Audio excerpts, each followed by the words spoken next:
Thank you for joining us today with Healthy Hearts, Healthy Minds. Today I have a friend with me, Terri. Hi Terri, how are you? Hi Diane, I'm good, thank you. Great. Now Terri and I have been having some conversations around a visitor that she had staying with her and been talking about multiple personality disorder. So I thought it might be helpful for some of you who've been wondering about, this is a really complex area that a lot of people want to know more about, find it really hard to understand. So Terri, first of all, you wanted to make it clear to people as far as your qualifications to talk about this. Yes, I am not a counselor. I am not I have no degree in counseling or therapy of any kind of psychology. I am just a ministry leader who has had the privilege now of having someone in my home that I got to have firsthand. I got to study her up close and personal and get to know her, find out why she was like she was, and understand some ways that were helpful and some ways that have not been helpful to her. So this is just sort of on-the-job training, so to speak. So I am not an expert. I am just somebody who has had the privilege of walking through something with a friend. Yeah, and I think God does that with a lot of us. If we have a heart for healing and bringing hope to the hurting, He brings people and then He trains us through the professionals around us. So tell me a little bit about your experience that you had. My friend, I'm going to call her Claire, it's not her real name, she came to be with me, that was supposedly for one weekend. That stretched into an 8-week period of time. So through that, which you can imagine, a lot happened in that time that gave me insight into her and what she was all about. I knew when I brought her into my home that she was multiple personality, which later I found out the more current term for that, at least here, is DID, Dissociative Identity Disorder. And because of the fact that it is a true identity disorder and not necessarily it doesn't just affect the personality, so it's a better fit for that term. So DID is what I knew that she had. Didn't understand it all, but I'd seen the movie Sybil. So which here Sybil, that movie, just explained a lot to me about a woman who had multiple personalities. So I'd seen that. That's about my own experience with it. And when she came, what I didn't understand and didn't realize the impact that it would have to go with the DID was she was also a satanic ritual abuse survivor. And I learned through this experience that those two together are, it's rare to have survivors and to have functioning women who actually can function normally in society that come from both of those backgrounds. Okay, so what I also learned about DID is that you never heal from it. There is no medication for it. There is no pill that you can take for it, but you do, their goal is to integrate. And I learned what that meant through her 8 weeks, through my 8 weeks with her. So Claire was multiple personality. She was, or DID, and she also was a satanic ritual abuse survivor, and very complicated. Some people actually don't know anything at all about satanic ritual abuse. Just a very basic description at this point. Well, Satan is alive and well, and I think a lot of people would rather not believe that there are churches of Satan and occult groups, and that practice what we've seen on TV and things, and there are. It is real. She would attest to that, plus others who I've talked to about that. They are real, and it is satanic ritual abuse is the practice, and it's usually starting as a child, that they bring into their rituals, and they're either sexual or physical abuse, and a lot of times they're killed. So the ones that are not killed and that do survive, from what I understand, the after effect of that is DID, dissociative disorder, identity disorder, because you cannot really survive emotionally what they have gone through without detaching, without your brain splitting off and becoming a different person. And that person holds that memory while the other person goes on. And then when another trauma happens, the brain is again splits and is, what am I trying to say, not distracted, but it basically splits off to another It's like personality. a fracture in the brain. Fracturing, that's what I'm trying to say, fracturing. Yeah, and so these identities, again, because they're more than just personalities, the identities that are formed are stopped where that trauma happened. That's the age that those identities are. They actually speak in that age, and they think in that age, and it's just they are that person in their mind, and it is not that in itself is not a demonic thing. That in itself is the way our brains, God made our brains to actually deal with the type of trauma that somebody that is in that situation has to deal with in order to split, because she couldn't handle it. Her brain could not handle it if she weren't able to do that. God's survival for us that the brain actually protects us by that part being hidden from our front. Right. Yeah, and so the front person doesn't, and in Claire's case, now I can't speak for a lot of DID people, but in Claire's case, the front person had less memory than any of them, her different parts, because they were protecting her. So the different parts would remember different things, and that would front whenever there was a particular situation that they could handle best. So it was like they had this internal system working. Yeah. And they knew who could handle, like when there was a new person, when they were going to be introduced to somebody for the first time, the extroverted part would always be the one who would meet that person. And that extroverted part would front, and because she was the one that could handle new people and conversations and small talk and that type of thing, whereas the others wouldn't front because that scared them to death. So whoever could handle that situation best, if there was a child, that child part would front and would relate to that child. So it was very interesting to watch that happen. Now, you had her staying with you for about 8 weeks, and you did see some healing process happening. She was working with a counsellor, a professional trained in that. What were some of the things that you were aware of that was helpful? One of the things I thought was so brilliant of the counselor to do was she gave her a large pad, and she asked her to draw a house and draw the rooms in the house for each part, and then put things in that room that each part considered dear to their hearts and felt safe with. And what she was doing was a multiple things. She was getting them to think of their safe place and to mentally picture it, and to physically picture it, because they were actually drawing it out, and so that they could go there when they're the darkness. And what Claire would tell me is that when those dark things, memories came up, they just went to fear. And so she was trying to get them to go from fear to their safe place. And by visualizing it, it truly helped her. So part of it was that. And the other part was it just identified all her parts, because she made a room for each one of them. So it helped the counselor and myself know who we were dealing with, and then what ages they were, because you could tell by what they put in the room.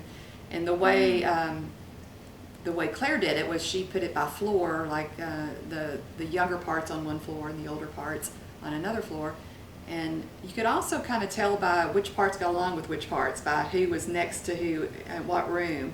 And then she did some very creative things, like one room there was a drawing and art room. And the counselor didn't necessarily say you need to put these kind of rooms in there, but she actually made rooms where they could do joint activities together. And she'd say, these particular parts like to do this, so here's the room for that. And it just helped her process all of that out and create the system inside, and give them a place to go to when the fear and the trauma, really, the memories came back, and they had the flashbacks. She talked a lot about having flashbacks.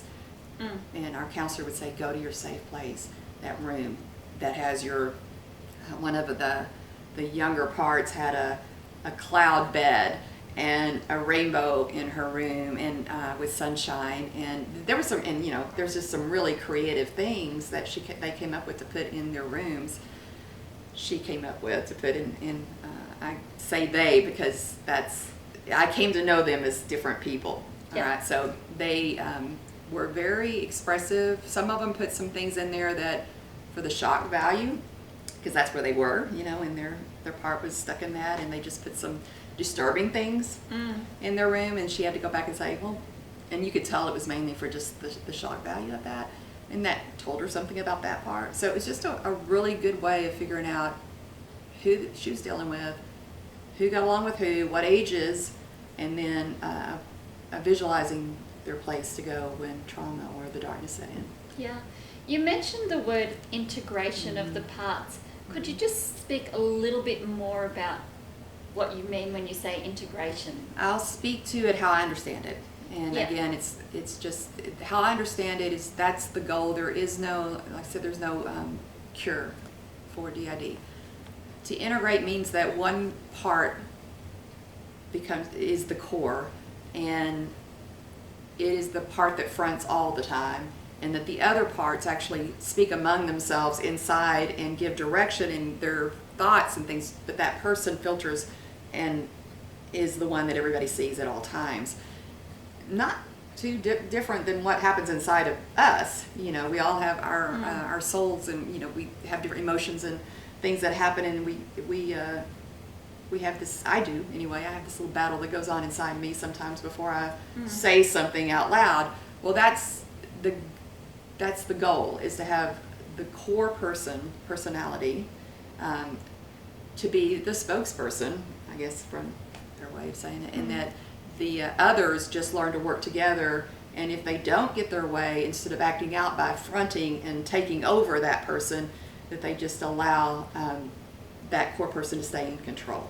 So that's the way I understand integration, and that's the goal. And I have talked to a woman who is a living example of that. She is a Christian. She has DID, but she's learned to, you know, she has one person that fronts, and the other people still give her input, and she still hears from them inside. They just don't speak outwardly. Yeah. Or they don't front outwardly. So your visitor had been to some churches and had some different experiences. Tell us what she experienced as far as the church's understanding of what she was dealing with. There were times in her life where she could go to church, and there were times when she couldn't. And some of it had to deal with a lot of it had to do with the way people treated her inside the church. A lot of churches, unfortunately, see it as demonic in itself, the multiple personality, the DID, and not as how I just explained it, as the design for the brain to fracture off when there has been that kind of trauma. That itself is not demonic, and it's just a way of coping. So when another personality fronts and they're in a church situation, some churches just sort of took that offense of calling out the demon and making her feel feel like, oh my gosh, I'm the bad person here. I'm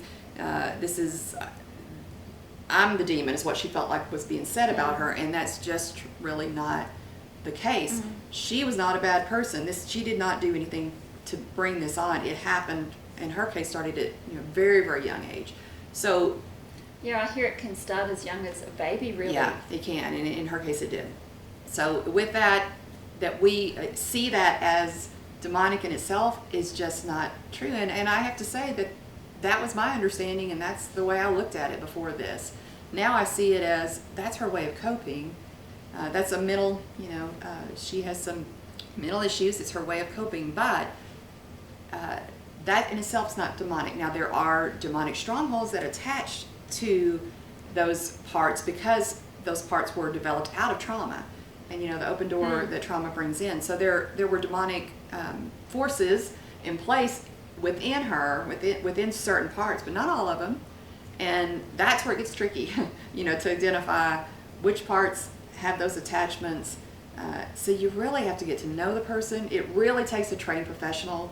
It is not something that, and I believe in most cases there are exceptions, and there are times when you have to make that decision on the spot in the mission field, or other times I've come across it actually in the mission field where you didn't have the opportunity to know whether there was professional counseling around or whatever. But that's the best case scenario, that it's under the authority and the licensed person that knows what they're talking about, in this case that's trained in DID, that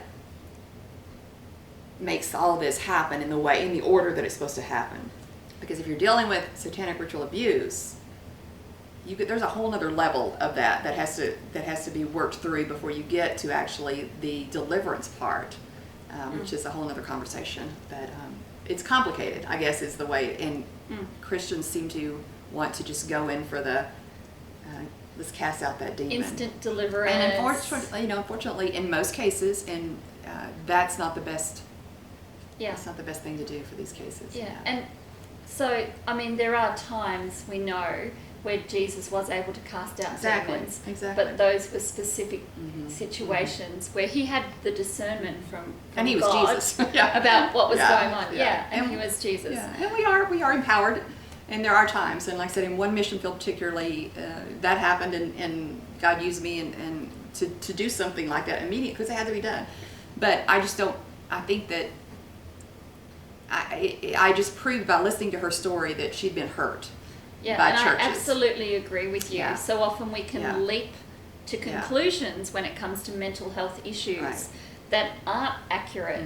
And so we can take the person and say, you just have to do this, or if you only had more faith, or cast out a demon where it's actually not about a demon, it's about a trauma and an attachment that needs to be healed. And so I guess the thing that I'd really like people to take away from our conversation is really don't go beyond your level of competence, you know, because that would be a key. Unless God calls you into a specific area, and then you work with professionals to develop your knowledge and to develop your skills in that particular area, you know. At this point in my life, I'm not going to go into deliverance ministry because I don't have enough training and knowledge and understanding. You know, I'm learning more, but I want to let the people who actually know and understand do that. And it's goes back to all being about love and relationship. If you're not in relationship with that person, it's a hard thing to just try to sum it up and you know, the relationship is key, and that's why in the 8 weeks that she was with me, progress was being made, because I had a relationship with her and others had a relationship with her. The counselor knew better than to start the first day trying to cast out demons. She knew that there was the process in place, and she was following that. So it is very key not to just assume that when you see another personality manifest that's demonic. Yep, great. So I guess the key points really to take away are, when you see someone and you hear dissociative identity disorder, first of all, they are a real person that needs love and value and respect just like anyone else. There's no need to fear them. They've probably gone through a lot of trauma in their life. And, you know, Jesus said, I've come to heal the brokenhearted, to set the captive free, you know, and he wants to take those that have been traumatized by circumstances in life, whether it's satanic ritual abuse or it's other things that have created the trauma and created the fracturing and the splitting within the person. And he wants to bring healness and wholeness. And so remembering that there's always hope, no matter how hopeless it might look, because I'm sure there's a lot of people that gave up on Claire, the young lady you mentioned, to remember not to make quick assumptions and judgments, that we don't jump to, they're obviously demon possessed, and try to cast out a demon that might do more damage to the person than good, and sometimes does, but that we actually are really sensitive to the discernment of the Holy Spirit and working with professionals that really know and have the skills and the God-given expertise within that area. Our job is to love and to listen, and that's by doing that, loving and listening, healing was taking place. That's great. Thank you so much for sharing today, and I just pray that this knowledge will be helpful to you. Take care, and God bless.